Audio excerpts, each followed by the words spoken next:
इस चुनावी सभा में सबसे पहले आप सबका मैं अभिनंदन करता हूं। धूप को झेलते हुए आप इस कार्यक्रम में उपस्थित हैं।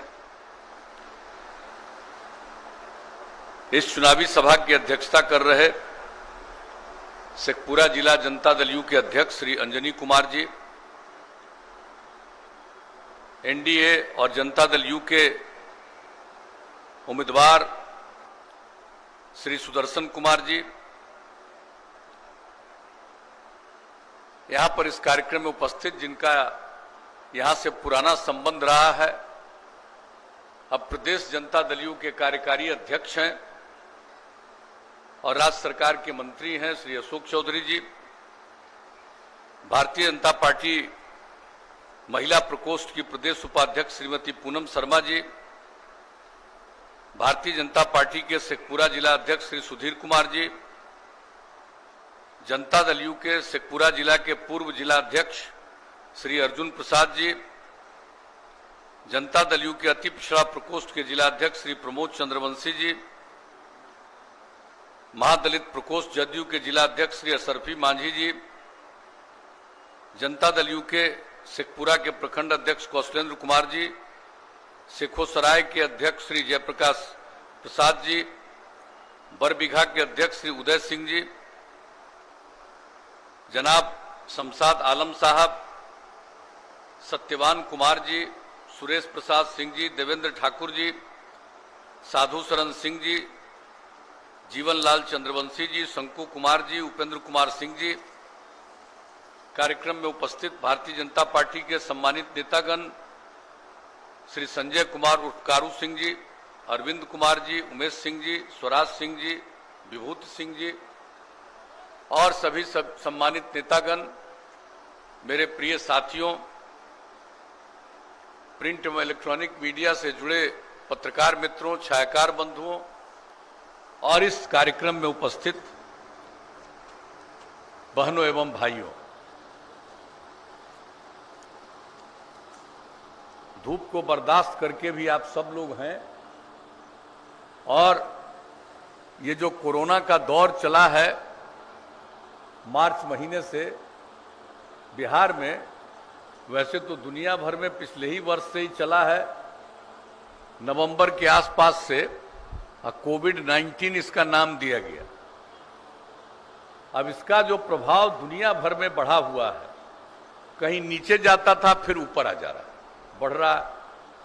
अब उसी स्थिति में हम लोगों के यहाँ बिहार में तो हम लोगों ने शुरू से पूरा काम किया है इसके लिए, जांच के लिए, इलाज के लिए राज्य सरकार केंद्र का भी सहयोग मिला है। इस संकट के दौर में जो गाइडलाइन जारी हुआ है केंद्र सरकार के द्वारा, उसका हम सब लोग पालन करते रहे और सब तरह की सहायता जो हमारे लोग बाहर फंसे हुए थे उनको भी मदद किया। बाहर से यहां आने के बाद क्वारंटाइन सेंटर में रखकर उनको मदद किया। एक एक आदमी पर 14 दिन में 5300 रुपया लगाया, हर प्रकार से सहयोग किया। सबके इलाज का प्रबंध है, जांच का प्रबंध है और अब जांच की स्थिति ये है कि पूरे देश में जो औसत जांच है उससे भी ज्यादा जांच हो रहा है।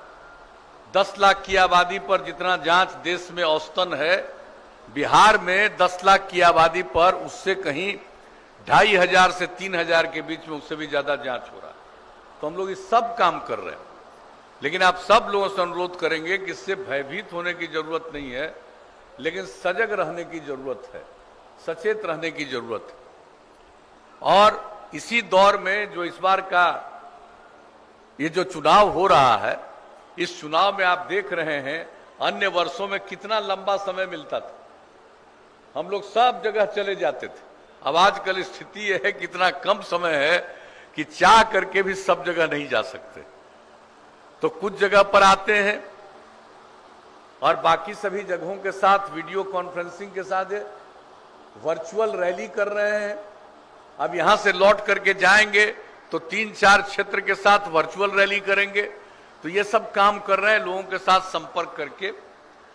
तो हम लोगों की तो यही अपील है कि भाई आप लोगों ने काम करने का मौका दिया, हमने सेवा करने की कोशिश की और सेवा के आधार पर ही हम आप सबका सहयोग मांगने के लिए आपके बीच में आए हैं। जो भी काम करने का अवसर हम लोगों को मिला है, हम लोगों ने पूरे तौर पर काम किया। और जब मौका मिला काम करने का, पहले जिन लोगों को मौका मिला हुआ था पति पत्नी राज, और उन लोगों ने क्या सेवा किया बिहार की, अपनी सेवा करते रहे लोग, बिहार के लिए कोई काम नहीं किया। बुरा हाल था, अपराध इतना बढ़ा हुआ था, विकास का कोई काम नहीं, पढ़ाई का इंतजाम नहीं, स्वास्थ्य का इंतजाम नहीं, महिलाओं का कोई ख्याल नहीं, समाज के वैसे तबके जो किनारे पर थे उनका उत्थान करने के लिए भी कोई काम नहीं। वोट चाहे जिसका लेते रहे हों, लेकिन किसी के कल्याण के लिए कोई काम नहीं किया। और जब हम लोगों को काम करने का मौका दिया बिहार के लोगों ने, हमने क्या कहा था, न्याय के साथ विकास के रास्ते पर चलेंगे। और न्याय के साथ विकास का मतलब है समाज के हर तबके का उत्थान और बिहार के हर इलाके का विकास। कोई भी इलाका को हम लोगों ने उपेक्षित नहीं छोड़ा और समाज के हर तबके के उत्थान के लिए हम लोगों ने काम किया, सबकी सेवा की। और जब गरीब गिरवा लोग किनारे पड़े हुए थे, उनको मुख्य धारा से जोड़ने के लिए विशेष पहल की। कहां काम होता था भाई, महिलाओं की कितनी उपेक्षा थी, हमने महिलाओं के लिए कितना काम किया। अनुसूचित जाति, जनजाति, अति पिछड़े वर्ग, अल्पसंख्यक समुदाय, सबके उत्थान के लिए हम लोगों ने काम किया। और पुरुष और स्त्री दोनों काम करेंगे तभी समाज आगे बढ़ेगा। लोग महिलाओं की उपेक्षा करते थे, कितना कम जनप्रतिनिधि महिलाएं होती थी, नाम मात्र की कुछ महिलाएं होती थी। और जब हम लोगों को काम करने का मौका मिला तो हम लोगों ने पंचायती राज संस्थाओं में, नगर निकायों में महिलाओं के लिए 50% का आरक्षण दिया। अब कितनी जनप्रतिनिधि महिलाएं हैं, अब लोग देख रहे हैं महिलाओं को जनप्रतिनिधित्व का काम करने के लिए, समाज की सेवा करने के लिए। लड़कियां स्कूल बहुत कम जा पाती थी, गरीबी के कारण लोग अपनी बेटियों को मिडिल स्कूल में भी नहीं पढ़ा पाते थे। हमने पोशाक योजना की शुरुआत की, लड़कियों की संख्या बढ़ी, हाई स्कूल में बहुत कम जाती थी।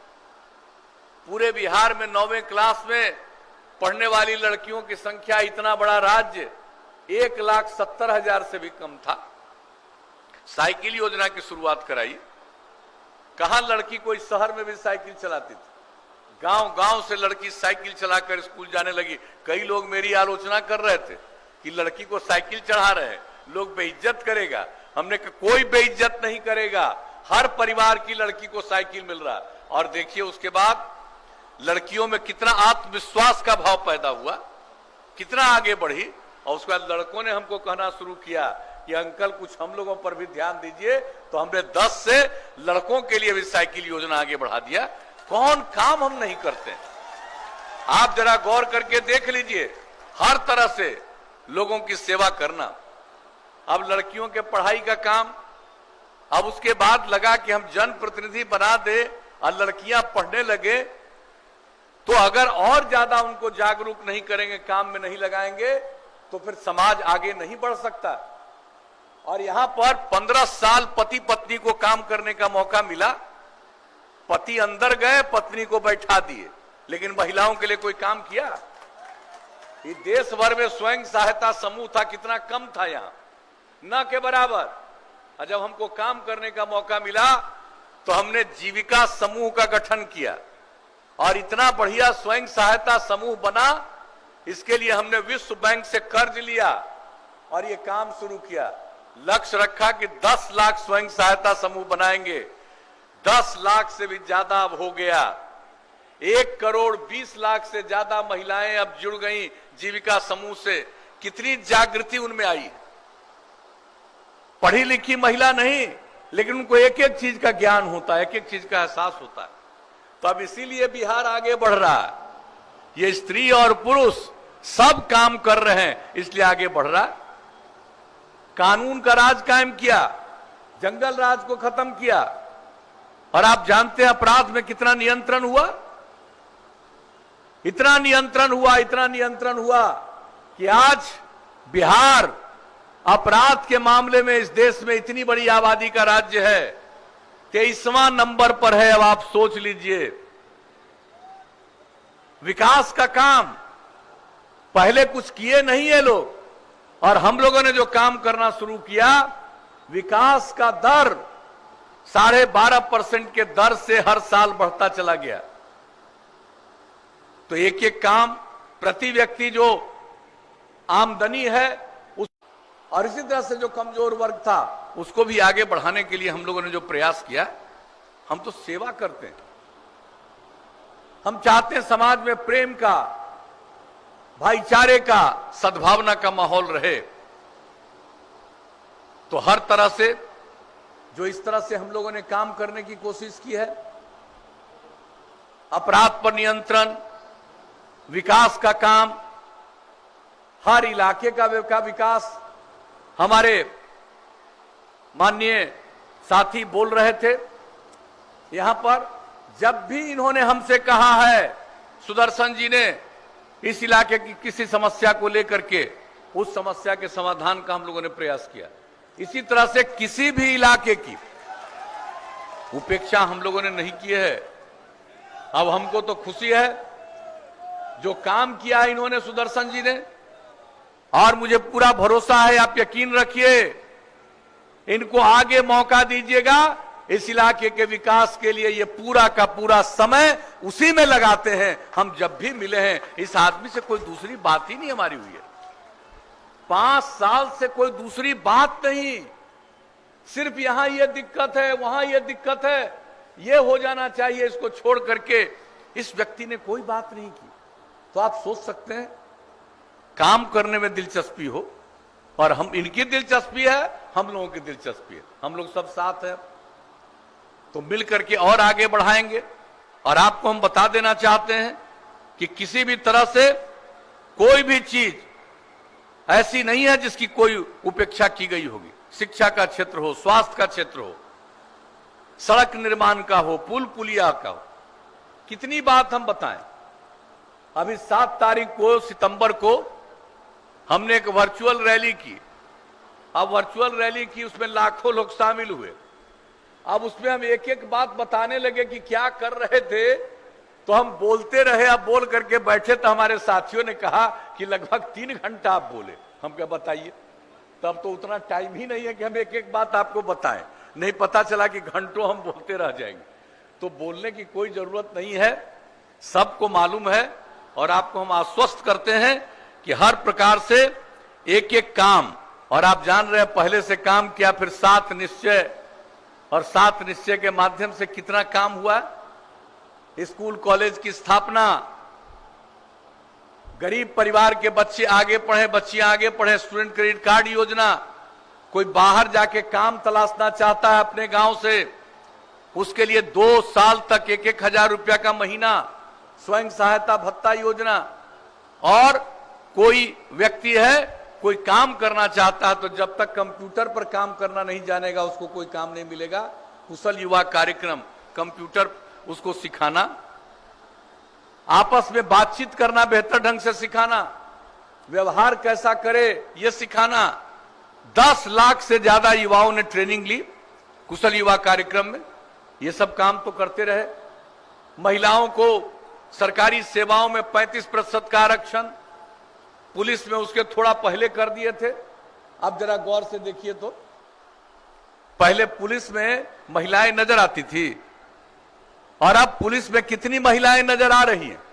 और आप जान लीजिए, हमारे बिहार में जितना पुलिस महिलाएं हैं, पुलिस में महिलाएं हैं, शायद ही कोई देश में राज्य है जहां इतनी बड़ी संख्या में पुलिस में महिलाएं हैं। और बाकी सभी सेवा में महिलाओं का जो आरक्षण दिया, तो अब देख लीजिए, एक एक काम जो हम लोग करते रहे, इसको लागू कर दिया। संस्थानों की स्थापना, हर जिला में इंजीनियरिंग कॉलेज, पॉलिटेक्निक संस्थान, अनेक चीजों का, इतना मेडिकल कॉलेज की स्थापना पूरे बिहार में। 8 तो केंद्र सरकार के सहयोग से, 3 तो हम लोगों ने पहले ही बना दिया, और मेडिकल कॉलेज की स्थापना के लिए काम कर रहे हैं। कौन सा काम संस्थानों की स्थापना नहीं, ITI से लेकर के एक एक चीज में। तो हर तरह से हम लोगों ने जो काम करने की कोशिश की, और उसके अलावे क्या किया, कहा कि हर घर तक बिजली पहुंचा देंगे। कहां लोगों को काम करने का मौका मिला, पहले जो थोड़ा बहुत बिजली था उसको भी खत्म कर लिया था। शहरों में भी बिजली बहुत कम, और हम लोगों ने संकल्प लिया हर घर बिजली पहुंचा देंगे 7 निश्चय में। और 2018 के दिसंबर का लक्ष्य हमने रखा था, 2018 के अक्टूबर महीने में ही पहुंचा दिया हर घर बिजली इच्छुक लोगों को, और उसके बाद और लोगों की जितनी इच्छा है उतनी बिजली पहुंच रही है। हर घर में शौचालय का निर्माण, हर घर तक नल का जल, इसका जो हमने निश्चय लिया वो काम कितनी तेजी से हो रहा। हर गांव में भी हर घर तक पक्की गली और नाली का निर्माण, ये सब काम कितना तेजी से हो रहा। शौचालय का काम लगभग पूरा, हर घर तक पक्की गली नाली का निर्माण भी बहुत हद तक, बहुत कम थोड़ा बचा है। और हर घर नल का जल 83% से ज्यादा पहुंचा चुके। बाकी भी काम बहुत जल्दी पूरा होने वाला। और हम तो बराबर कहते रहे कि अगर खुले में शौच से मुक्ति मिल जाए और पीने के लिए स्वच्छ पानी मिले तो आज जितनी बीमारी होती है 90% बीमारी से छुटकारा हो जाएगा। तो ये सब काम सोच करके हम लोग एक एक काम करते हैं।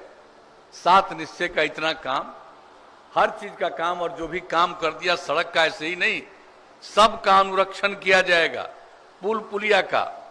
अब ये बात नहीं है, और लोक शिकायत निवारण कानून जो हमने बनाया उसमें भी डाल दिया, अगर कहीं सड़क खराब रहेगा और वो सड़क का मरम्मत नहीं हुआ है, कोई अगर शिकायत करेगा तो न सिर्फ उसकी मरम्मत हो जाएगी बल्कि मरम्मत नहीं करने के लिए जो जिम्मेवार है उसके खिलाफ कार्रवाई होगी। एक एक काम हम लोग करते रहते हैं। और अब जान लीजिए, इस तरह से ही हम सबकी सेवा करते रहे, और अब आगे मौका दीजिएगा। हम लोगों ने आगे भी सोच लिया कि अब इसके बाद काम करने का मौका मिलेगा तो हम सक्षम बिहार, स्वावलंबी बिहार, और एक 7 निश्चय कर दिया 5 साल में, दूसरा 7 निश्चय का और हमने फैसला मन बनाया। और हमारे एनडीए के बाकी घटक दलों की जो भी और राय होगी सबको मिला करके इसको और विस्तृत करेंगे। और जान लीजिए क्या होगा, अभी तो इतना युवाओं के लिए हमने काम किया, अब युवाओं के लिए क्या होगा। हर संस्थान को जो बनाए हैं उसकी गुणवत्ता बढ़ाएंगे, और उसमें नई टेक्नोलॉजी की और ट्रेनिंग, टेक्नोलॉजी का विकास दुनिया भर में हो रहा। अगर नई टेक्नोलॉजी को लोग जल्दी से जल्दी नहीं जानेंगे और उस पर अध्ययन उनका नहीं होगा, इसके बारे में उनकी ट्रेनिंग नहीं हो जाएगी तो लाभ नहीं ले सकेंगे और लोगों की सेवा ठीक से नहीं कर पाएंगे। तो इसके लिए हर जगह, चाहे हम लोगों का जो भी हो, ITI बना हो, पॉलिटेक्निक संस्थान बना हो, सबका और विकास करेंगे। और इसके अलावे ITI पॉलिटेक्निक में जो नहीं पढ़ा, दूसरे हमारे युवा हैं, हमने लोगों को कंप्यूटर पर काम करना सिखाया कुशल युवा कार्यक्रम में। अब उसको और आगे बढ़ा करके हम हर जिला में एक सेंटर, मेगा स्किल सेंटर बनाएंगे, जिसमें नई तकनीक का, उसमें और क्या नया स्किल हो सकता है उसका सबको प्रशिक्षण दिलवाएंगे, ताकि सबको काम मिले और दूसरे को भी काम दे सके।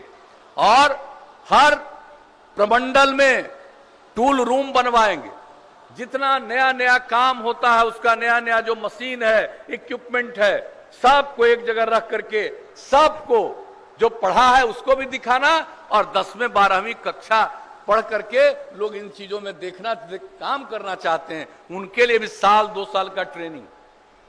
और जान लीजिए तब यही काम होगा और बाहर से माल नहीं लाना पड़ेगा, यही का बना हुआ सब चीज बाहर जाने लगेगा। ये सोच करके हम लोग ये सब काम करने का हमने, और युवाओं को और ज्यादा लोगों को प्रशिक्षित करके लोगों की आमदनी को बढ़ाएंगे और लोगों को कोई भी व्यापार करेगा उद्यमिता के लिए, उसके लिए हर किसी को हम देंगे मदद। अभी अनुसूचित जाति, जनजाति, अति पिछड़ा के लिए है, ये सब के लिए हम लोग मदद करवाएंगे, ताकि कोई भी किसी भी प्रकार का सीख लेगा और काम करना चाहे उसको मदद कराएंगे। तो इन सब चीजों के बारे में, और जितना ये काम करेंगे नई तकनीक को लोगों तक पहुंचाने के लिए, तो उसके लिए एक अलग विभाग बनाएंगे, एक अलग विभाग हम बनाएंगे स्किल एवं उद्यमिता के विकास के लिए। ये सब काम करने के बारे में हम जितना काम करते रहते हैं, सब जगह घूमते हैं, देखते हैं, कुछ लोगों की बात सुनते हैं और जो भी अनुभव है उसके आधार पर निर्णय लेते हैं। तो ये भी हम लोगों ने सोच लिया है, और महिलाओं के लिए तो और ज्यादा, अब महिलाओं को और आगे बढ़ावेंगे। अभी क्या है, महिला उद्यमिता हेतु विशेष योजना, आप जान लीजिए, अभी 12वीं कक्षा पास करती है लड़की तो उसको हम 10,000 रुपये की मदद देते हैं, और अगर जो लोग स्नातक की परीक्षा पास करती है, ग्रेजुएट हो जाती है, उसको 25,000 आप बढ़ा करके कर देंगे। अगर कोई इंटर पास करेगी 12वीं कक्षा, हर लड़की को 25,000 देंगे, और कोई ग्रेजुएट हो जाएगी उसको 50,000 देंगे, ताकि इस दिशा में हमारी महिलाएं और आगे बढ़ें। और एक बात और जान लीजिए, हमने आरक्षण दे दिया हर जगह, पुलिस की बात बता दिए बाकी जगह। अब जितना भी सरकारी दफ्तर होगा उसमें महिलाओं की पोस्टिंग होगी, इस तरह से कि कोई भी आदमी जाएगा दफ्तर में तो देखेगा कि खाली मर्द नहीं है, स्त्री भी है, सिर्फ पुरुष ही नहीं स्त्री भी है, और लोगों को इस बात का एहसास होगा कि पुरुष और स्त्री मिलकर के राज्य को और आगे बढ़ाएंगे और देश की प्रगति में अपना योगदान देंगे। तो ये सब काम तो हम लोग कर ही रहे हैं। और उसके बाद जान लीजिए, हमने ऐलान कर दिया, इस बात को हम फिर से कह देते हैं कि हर खेत तक सिंचाई के लिए पानी पहुंचा देंगे हम लोग, कोई सूखा का इलाका नहीं रहेगा, हर खेत तक सिंचाई का पानी पहुंचाएंगे। और हर गांव के विकास के लिए काम किया है, जितना काम किया उसका अनुरक्षण तो करेंगे ही, लेकिन आप जान लीजिए, हर घर बिजली पहुंचा दिया, तब बिजली तो लोग इस्तेमाल करेंगे, रात में सुतेंगे बंद करेंगे, लेकिन हर गांव में हम सोलर स्ट्रीट लाइट लगवाएंगे, ताकि रात में उजाला रहे पूरे गांव में, लोग अपने घर में विश्राम करेंगे, बाहर उजाला। सोलर स्ट्रीट लाइट हम लोग लगवाएंगे हर गांव में, ये काम करेंगे। और उसका साफ सफाई के लिए ठोस और तरल अपशिष्ट प्रबंधन करेंगे, जितना भी पहले का काम है उसके अनुरक्षण का काम करेंगे। और कृषि के क्षेत्र के लिए तो कृषि रोड मैप बना करके हम काम कर ही रहे हैं, और उसमें पशु एवं मत्स्य संसाधन के लिए भी है, उसके लिए विशेष पहल और करवाएंगे, ताकि हर प्रकार से हमारे लोग की आमदनी बढ़े। खेती में बढ़ा है, पशु एवं मत्स्य संसाधन पर भी और आमदनी बढ़े, इसके लिए हम लोग काम करेंगे, ये हम लोगों ने तय किया। और उस तरह से जो स्वच्छ और शहर के लिए, शहरी इलाके में भी कोई गंदगी को दूर करने के लिए सारा उपाय किया जाएगा।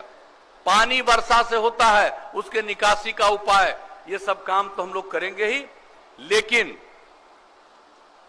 जो लोग वृद्ध जन हैं, बूढ़े लोग हैं, पुरुष और स्त्री, कभी कभी परिवार में भी उनकी उपेक्षा होती है, वो बाहर चले जाते हैं, उनके रहने की जगह नहीं रहती है, बहुत कष्ट में रहते हैं।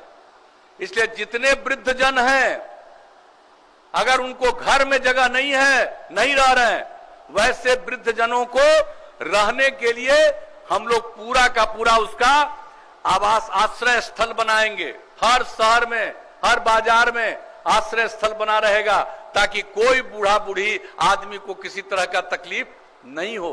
और उसके अलावे जो गरीब गुरबा लोग हैं, शहर में रहने का कोई जगह नहीं है, तो वैसे लोगों को बहुमंजिला इमारत बना के हर शहर में उसके रहने का इंतजाम करा देंगे। अब आगे मौका दीजिएगा तो एक को हम नहीं छोड़ेंगे, किसी के पास कोई गरीबी और किसी तरह का अनर्थ नहीं रहे, एक एक चीज को हम लोग करेंगे।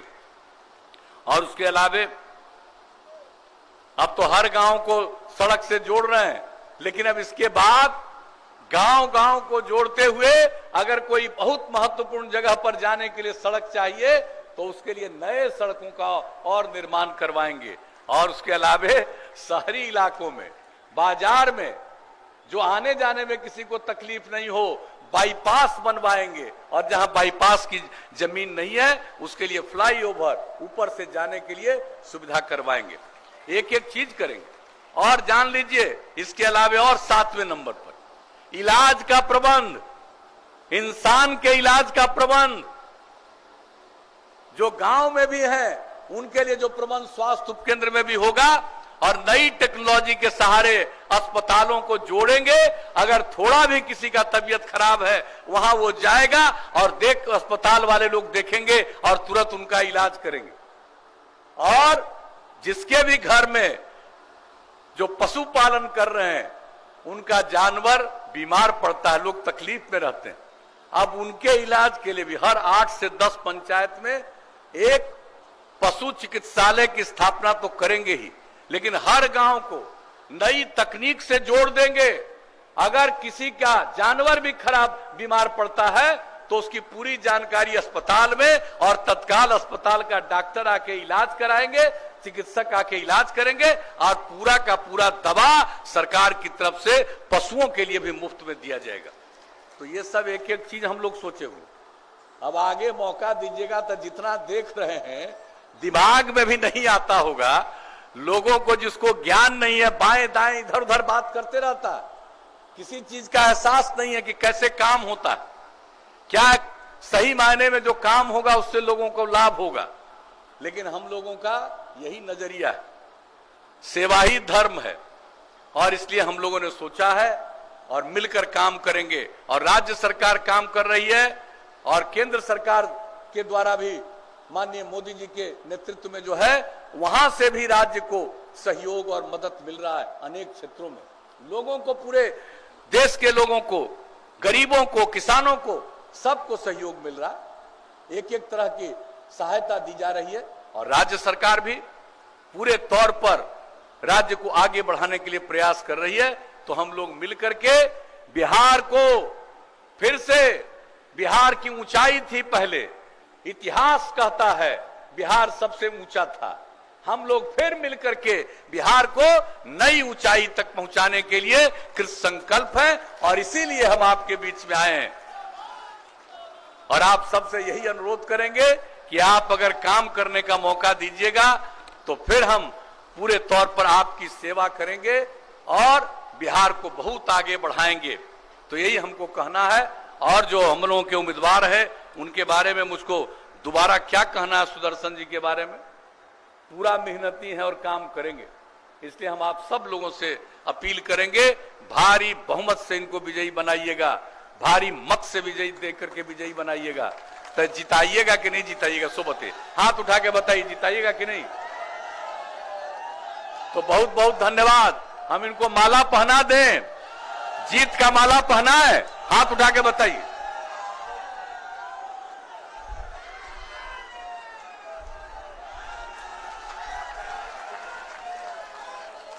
तो आप लोगों के आश्वासन पर इनका मतदान करेंगे और 28 तारीख को मतदान है। भारी संख्या में मतदान करिएगा। एक एक वोट, और तीर छाप है, तीर छाप का जो बगल का बटन है उसको दबा करके इनको भारी मतों से विजयी बनाइएगा।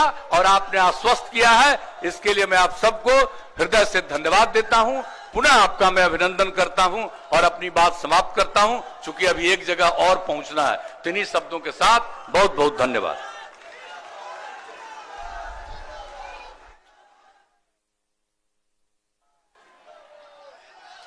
अब मैं भाजपा के जिला महामंत्री से निवेदन करूंगा, अरविंद सिंह से, कि आके स्वागत भाषण करें। धन्यवाद ज्ञापन। सॉरी। इस चुनावी कार्यक्रम के संचालन कर रहे जदयू के अध्यक्ष अंजनी जी,